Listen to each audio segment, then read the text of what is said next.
The Music of Life, Bartolomeo Cristofori and the Invention of the Piano by Elizabeth Rusch.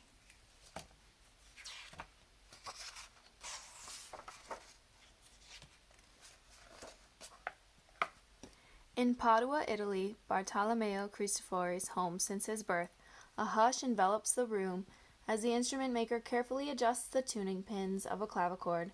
Feet pad across the room, cloth rustles, sand falls silently through an hourglass. Cristofori treasures the quiet so he can coax just the right notes from the delicate instrument. He strikes a key firmly, and inside the clavichord a small metal strip presses a string.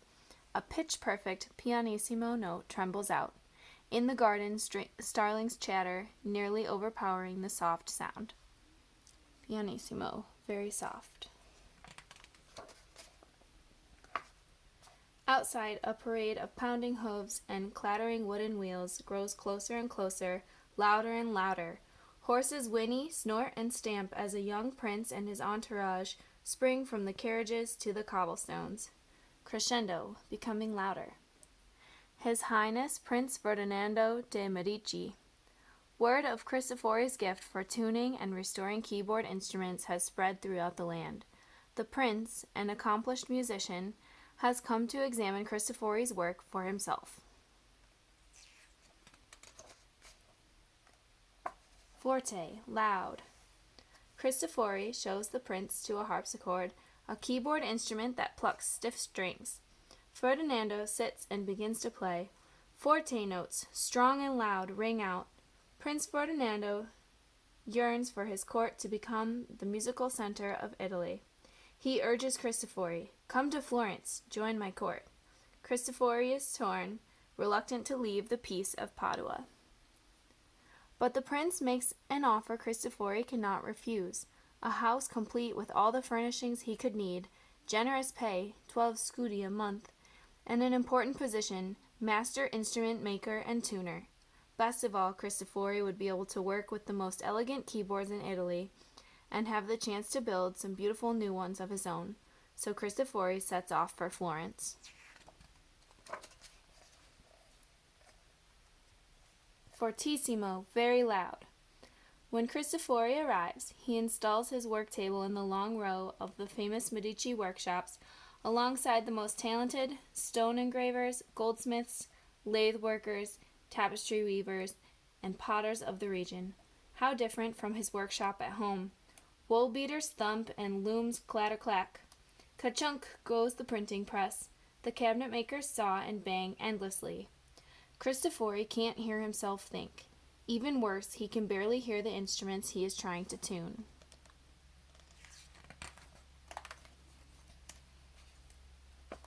Decrescendo, poco a poco, softening little by little. So Cristofori moves his workshop out of the hubbub and into his house. He planes boards and saws keys as a fire crackles in the hearth. He glues joints as tin plates clink in the kitchen. He tunes strings as a nearby fountain splashes joyfully.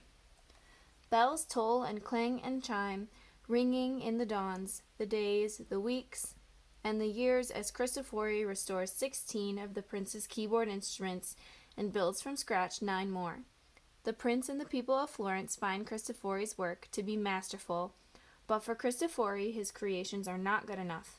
The harpsichords and the clavichords he restores and builds can only do so much. For no matter how gently a musician presses the keys when the harpsichord plucks its strings, the sound is loud, always loud. And no matter how vigorously a musician presses the keys of a clavichord, when its tiny metal strips tap the strings, the sound is soft, so very soft. Neither instrument can start sotto voce, like the whispered gossip of neighbors, and build to an angry argument. No one can play a pounding march, then drop down to a lovely lullaby. There is no way to surprise listeners with a few feathery or furious notes. As Cristofori ponders this problem, he delivers harpsichords to the Medici's Pitti Palace for concerts in the gardens. There he marvels at great stone statues, how sculptures he once worked beside have brought marble to life. Cristofori lugs harpsichords to the prince's favorite villa outside the city for concerts in the theater. There he admires the prince's room of small paintings by great masters, how artists have evoked a moment in time with just color and lines. Cristofori accompanies harpsichords to Pratolino, the prince's summer residence, for magnificent operas. There Cristofori hears violins, violas, and voices rising from a hushed whisper to a bellowing bravado, capturing all a person can feel. How much can be expressed with stone and paint and bows on strings? If only Cristofori's keyboard instruments could so fully express the music of life. The instrument maker yearns to create a new keyboard, one that can be played as softly as a gentle rain and as loudly as a booming thunderstorm. But how? Cristofori wanders the streets and workshops of Florence.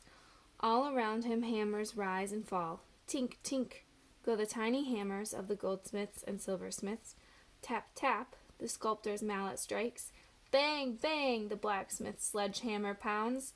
Even in the piazzas, hammers dance above dulcimers, filling the air with a rich range of sound. Maybe hammers are the solution. But what should the hammers be made of? Wood? Paper? Leather? Cristofori scours the bustling markets of Florence for a variety of materials. With the clink of gold florins, he pays the shopkeeper. Back at his workshop, Cristofori wonders what would be the best design for the hammers. He experiments carving wood carefully. The hammers begin to take shape, wide at the base, narrow in the middle. The hammers will strike stretched strings, he decides. But what kind of strings? Brass, steel, gut, or gold? The strings should be strong enough to endure pounding, but still vibrate richly. For a warm, clear tone, he chooses brass and stretches the strings tightly across a strong cypress soundboard. Now the instrument maker faces the toughest challenge of all. How can musicians change the volume simply by varying the pressure on the keys? Cristofori experiments with different ways for the keys to control how fast and how forcefully the hammers swing. At first the hammers strike too hard, breaking the strings. Then they tap too softly to be heard. Sometimes they even rebound, striking the note twice. Finally, Cristofori crafts a clever solution. Now pressing a key flings a hammer at the string. Immediately the hammer falls back and is caught, poised to play again. The inventor assembles a long row of keys, hammers, and strings in a sturdy wooden case. Cristofori gazes at his masterpiece, which is covered in red leather, lined with green taffeta, and trimmed with gold ribbon. On the outside it looks just like a harpsichord, but inside is the marvelous new mechanism. What will his patron think of it?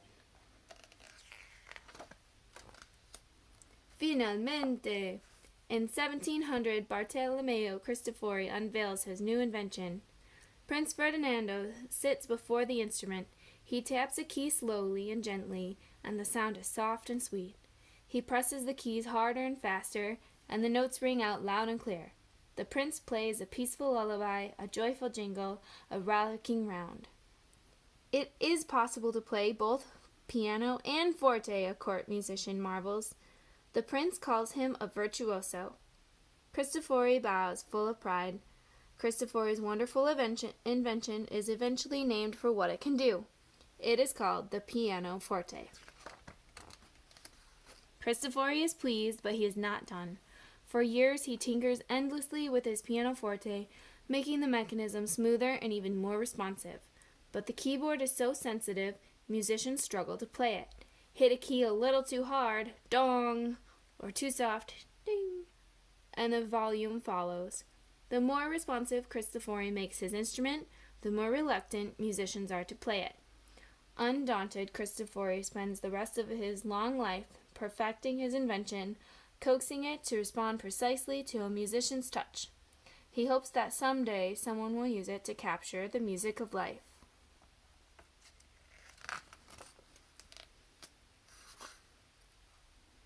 Morendo, dying away. A few royal courts buy Cristofori's amazing pianoforte. But still the harpsichord reigns as the most popular keyboard in the land, and before he is able to see his instrument embraced widely by musicians, Bartolomeo Cristofori dies in 1732 at the age of 76. Dal niente, out of silence. But Bartolomeo Cristofori's invention lives on. An article about his amazing instrument is published in Germany, and an organ maker there begins crafting pianofortes. The instrument slowly spreads across Europe.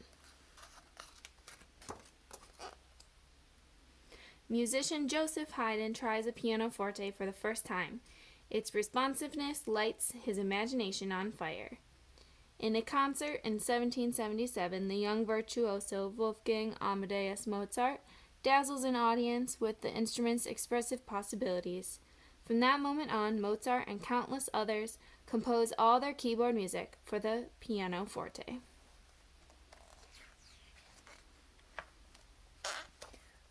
Cristofori's invention, eventually called simply the piano, becomes a powerful tool in the hands of brilliant composers everywhere. Ludwig van Beethoven's piano rings out, rousing and full of joy. Johann Brahms' piano soothes to sleep. Scott Joplin's piano dances. Clara Schumann's piano sings. Claude Debussy's piano makes moonlight. And today, all around the world, in the hands of countless musicians, young and old, Bartolomeo Cristofori's piano captures the music of life.